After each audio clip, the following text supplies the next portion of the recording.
Alors, le Zohar de ce matin, dédié par la famille Ben Baruch, Nishmat Hanina Batsolika. Amar Rabbi El-Azar, dit Rabbi El-Azar, fils de Rabbi Shimon Bar Yochai. Tanenan, on a étudié. Kol man de Amar Tehila le David Bechol Yom Tlat Zimnin ou Bar Dalmadate. La Gemara le dit, et c'est pour ça qu'il dit Tanenan. Dans le Talmud, c'est dit, si tu dis Ashrei Yeshve Betecha 3 fois par jour, tu as déjà une grosse part dans Olam Haba. Combien de fois on dit Ashrei Yeshve Betecha? Une, le matin, juste après le Korbanot. Deuxième, après la Hamida. Et troisième, Mincha. Si tu dis 3 fois Ashrei Yeshve Betecha, tu as déjà une part Chelek Olam Haba. Ok? Alors il dit ici, Maïtama. Pourquoi? Pourquoi on ne dit pas Alléluia, on ne dit ça pas 3 fois? Okay? Pourquoi on n'a pas dit un autre psaume 3 fois? Pourquoi Ashrei Yeshve Betecha? Pourquoi Chachamim? C'est Chachamim qui l'ont instauré. Okay? C'est Ezra au Beddino. C'est Ezra à Sofer et le tribunal, quand ils ont instauré la prière, ils ont assuré qu'on dit ce Mizmor 145, Kouf Memhe, 3 fois. Lama. Maïtama. I begin Parnasa Omzuna, Dechol Alma. Est-ce que c'est à cause de la Parnassa du monde en entier? À part moi, le monde en entier aussi a besoin de Parnassa. Alors il fallait le dire le matin et le soir, pas 3 fois. Pourquoi le matin et le soir?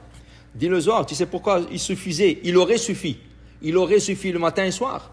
Parce que quand Akadosh Baruch Hu, il leur a donné la manne, qu'est-ce qu'il leur a donné? Une portion qui, la moitié ils ont mangé le matin, l'autre moitié ils ont mangé le soir.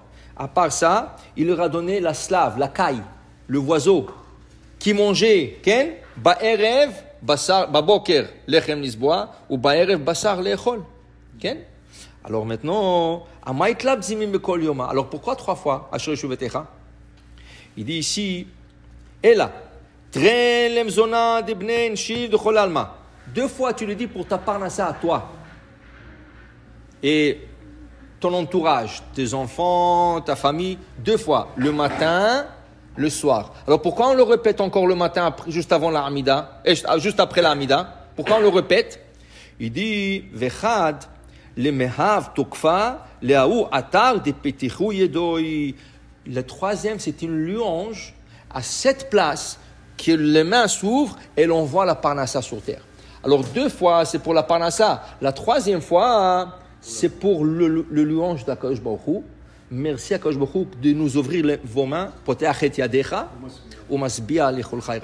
Et tu donnes tout le monde leur parnassa. Pour te dire, ce mizmor, c'est très important. Mais en vérité, quand tu prends tout le mizmor, il va en ordre alphabétique. Quel est le verset qu'on appelle le verset clé? Le verset clé, Poteach et yadecha. Là-bas, tu as intérêt de faire une petite pause. Et tu penses, quand je rouvre tes mains, il donne à tout le monde leur parnassa. Je demande pour moi, pour ma femme, mes enfants, mon entourage. Je demande pour le monde en entier. 2 fois, une fois le matin, une fois le soir. La 3e fois, c'est pour le louange d'Akadosh Baruch Hu. Mais pour dire que les gens ils courent. Dans ce verset, Gili Kol HaKavod, toi, quand tu arrives là-bas, tu t'arrêtes quelques secondes. Ça, c'est comme ça il faut faire. Tu t'arrêtes, tu poses. Celui qui veut courir, il court. Après, il va courir pour sa parnassa. Et celui qui veut faire une pause, la parnassa va venir chez lui. Tu comprends?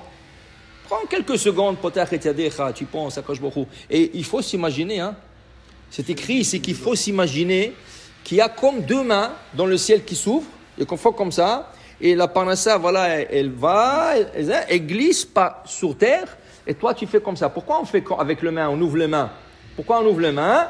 Parce qu'on veut faire une allusion qu'on est en train de recevoir cette parnassa. On est en train, les allusions, le Ramban, Rabbi Moshe Ben Nachman a dit, les allusions font comme ils bougent le ciel. Il donne un exemple, le Ramban. Dans Parashat Vayera, il y a un roi, Chizkia, vient le Navi chez lui, le Navi vient chez lui, il dit, nous, on doit faire la guerre contre Aram. Alors il a emmené avec lui une arc avec des flèches, Il dit, tire une flèche. Tire les flèches, tire. Il a tiré une flèche. Tire, il lui dit, tire. Et il a tiré une deuxième. Tire, il a tiré une troisième. Mais le truc, le boîtier, là où il y avait le flèche, il était plein. Il a tiré 3 flèches. Là, le Navi, Ishaïa, il s'énerve contre lui. Qu'est-ce que tu as fait? Tu ne m'as pas écouté. Moi, je te dis, tire. Pourquoi tu n'as pas tiré? Alors, tu vas être puni. Tu vas battre Aram 3 fois, mais après, ils vont te revenir. Si tu aurais tiré toutes les flèches, tu les aurais abattus pour du banc. Hein? Il faut que tu comprends. Alors, il te dit, le Ramban, mais qu'est-ce que ça veut dire ça? Tu tires les flèches, tu abats tes ennemis. Tu vois? Il dit, le Ramban, des fois, tu fais des actions. Et ces actions-là, ils font dans le ciel. Alors, j'ai vu une fois, il y avait un tzaddik, un grand rébé. C'était Sukkot. Il était dans la soukha en train de faire un Dvar Torah avec le Hasidim. Du coup, ce rébé, il ferme les yeux comme ça, et il commence à rigoler. Les Hasidim n'ont rien compris. Ils sont en train de leur dire un Dvar Torah. Ils sont dehors, ils commencent à rigoler. Après le discours, tout ça, il dit, Rabbi, ça se fait, vous êtes endormi, vous commencez à rigoler. Qu'est-ce qui t'est arrivé? Il dit, Maneshama, elle a vu quelque chose dans le ciel. Il dit, qu'est-ce que tu as vu? Il dit, j'ai vu que tous les anges sont en train de rigoler. Alors j'ai rigolé avec eux. Et pourquoi les anges ont rigolé? Qu'est-ce qu'il y a à rigolo? Il dit, non, parce qu'il y avait un juif, un homme, un paysan, un homme normal, pachout. Il était en route, il était dans la route. Et là, il n'avait pas de soukha. C'était Sukkot, il n'avait pas de soukha. Et il a dit, comment je vais manger le pain? J'ai pas de soukha, j'ai pas où m'asseoir la soukha, qu'est-ce que je vais faire? Qu'est-ce qu'il a fait? Il avait un chapeau. Il a coupé le haut du chapeau, il a fait un trou au haut du chapeau. Il a pris quelques branches, il leur a mis, il a mis sur la tête, il a dit, Elishev Basouka. Tous les anges, quand ils ont vu ça, c'était un acte d'ignorance, mais ils ont commencé à rigoler. Mais pourquoi ils ont rigolé? Pas pour se moquer de lui, au contraire. Ils étaents heureux que, regarde, cette action-là a bougé le ciel. Qui voulait absolument faire la soukha. Alors, il a trouvé. Alors, toi, tu vas le voir, tu vas dire, c'est un fou celui-là. Qu'est-ce qui est en train de détruire son chapeau? Mais dans le ciel, cette action, elle a été acceptée. Tu comprends? Alors, des fois, tu fais des actions avec tes mains, avec des gestes, des mains, et tu comprends pas, tu crois que c'est des gestes banals. Non, c'est pas des gestes banals. La même chose est arrivée avec la femme d'Igaon Mivilna. La femme d'Igaon Mivilna, elle avait une amie. Les deux allaient toujours collecter la tzedaka et donner aux pauvres, tout ça. Un jour, elles sont parlé entre elles étaient à un certain âge, elles sont fait un accord. La première qui va quitter ce monde et va dans l'autre monde doit revenir dans le rêve de l'autre et lui raconter qu'est-ce qui se passe là-bas.